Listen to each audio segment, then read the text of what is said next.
Reducing waste doesn't have to take a huge amount of effort, it doesn't have to cost a lot of money, and it doesn't have to involve big sacrifices. I'm sharing some ways that you can help the environment by easily and effortlessly reducing your carbon footprint. Let's go!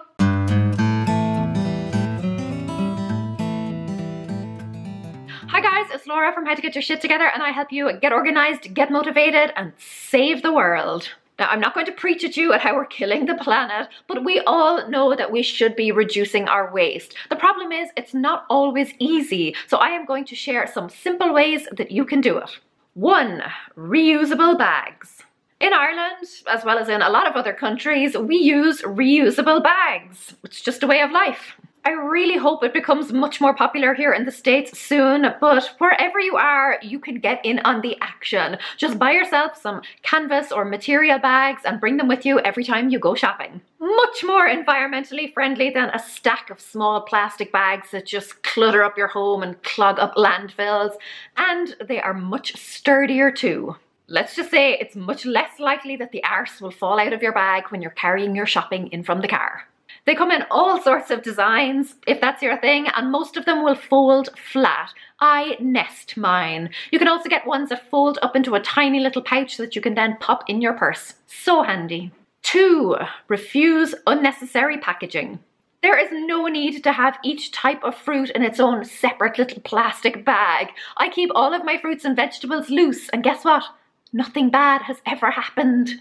If you're buying 1 or 2 things in a store and maybe your car is just right outside, or if those things will fit in your handbag or maybe another bag that you already have, then politely decline the bag that's offered. If you like something and you know that you're going to be using a lot of it, then don't bother buying it in small packets. Go ahead and buy the big box, and that will cut down on the amount of packaging you have to get rid of. And then if you can, buy refills. A lot of places nowadays will also let you select exactly how much of something you need, particularly with things like grains and seeds and nuts, things like those. So if you want, you can go home with a big giant sack of stuff or just a tiny little pinch. Some stores even have refilling stations where you can bring along some empty bottles from home and then fill them up with, detergent or whatever. And then you can go home feeling suitably smug. 3. Walk. If you can, leave the car behind. I know it's not always possible, but look for at least one occasion in your week when you can leave the gas guzzler behind and then walk or cycle instead. Or maybe try carpooling with someone. Maybe they could drive 1 week and you could drive the next week. Either way, it's one less car on the road. 4. Drop the disposables. Paper plates are great for kids' parties, yes, but they're not a great long-term dining solution. Ditto like plastic cutlery, paper napkins, etc. Look around your home at all the things that you use once or maybe a handful of times before you discard them and go out and buy more. And then see if you could possibly replace them with something reusable. Cloth napkins, for example, they can be easily thrown in the washing machine when you're washing your other linens. Cleaning cloths also, instead of using paper towels or disposable wipes. You can buy a travel mug for coffee refills, or you could buy a reusable bottle. I have a glass one and a filter instead of buying and dumping a whole pile of plastic bottles. And use a proper lunchbox instead of wasting all those little plastic Ziploc bags. 5. Stop the samples.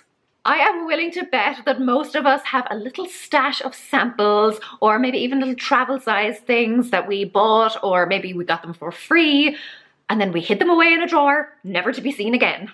I have done that too. Samples are fine if you were using them to test something out, maybe a new product that you want to try, or if you want to travel with them, they're great for that. But the next time you're offered one, be realistic about whether you're actually going to use it.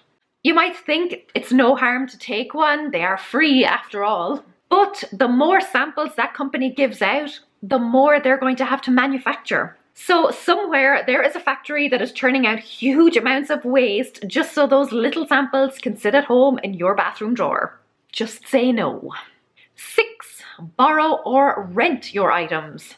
Sometimes you only need something on a short-term basis, or maybe you're thinking of taking up a hobby, but the equipment is expensive and you're not sure yet that you'll actually like it.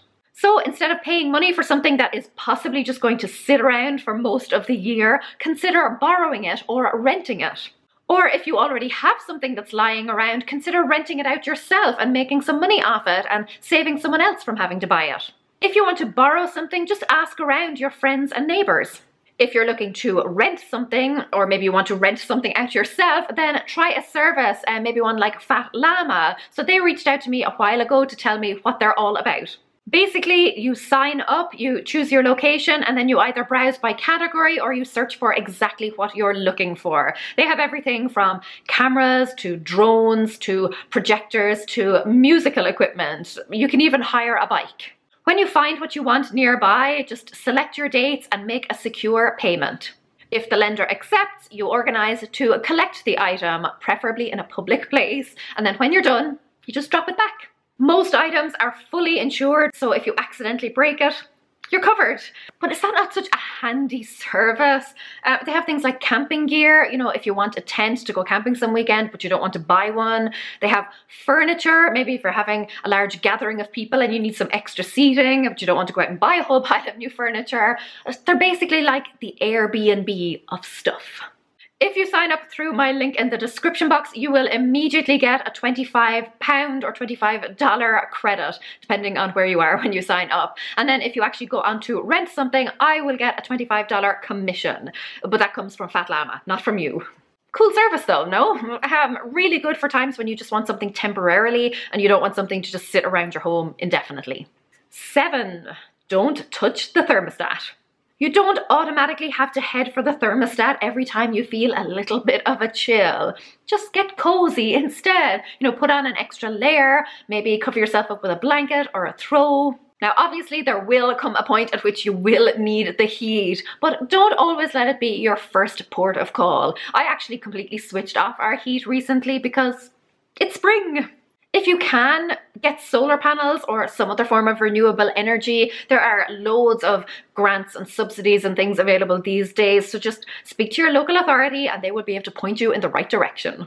And insulate your home. When it's cold, you know, pull the curtains or close the blinds to keep drafts out, and get a draft excluder to put on all your doors. Get your home professionally insulated or switch out your windows for double or triple glazing. Yes, this will cost you money up front, but you will reap the savings rewards very soon down the line. And if it's warm, open a window. I know it's not always possible, and you know, depending on where you live, you will need the aircon at some point, but look for other options first. 8, switch things off. Even items that are on standby are using electricity, so if you are finished watching TV, switch it off. If you are leaving a room, turn off the lights. If you're not going to be home all day, don't leave the heating on. Pretty soon it will become second nature. Though admittedly, I have spent about 13 years trying to teach my husband to switch things off when he's done with them. He's still learning, but he is so much better than he used to be. 9, choose energy efficiency. Change all of your light bulbs to energy efficient ones and choose appliances that have a good energy efficiency rating. They're much cheaper to run overall and they will reduce your carbon footprint significantly. And there you have it. Those are some simple ways that you can save the planet. You don't have to put in a huge amount of effort to see a huge reduction in the amount of waste that you are producing. So hopefully you have picked up on a little tip or two that you can implement in your home. Comment below and let me know if reusable bags are the norm where you live. I sometimes get funny looks here in the States when I rock up to a checkout with mine, or when I refuse a plastic bag because I tell the person I can just carry the item or pop it in a bag that I already have. So strange. If you have your own eco-friendly tip, then please do drop it in the comments below. I'm always looking for little ways that I can reduce my carbon footprint. I am certainly not the world's biggest eco-warrior, but I try to do my small part. Also, did anyone else watch Captain Planet as a kid and dream of being a planeteer? Or maybe I'm the only nerd in here. Until next time, heart! Cur mila magweb! Agus feci me sib sigalua. Slán!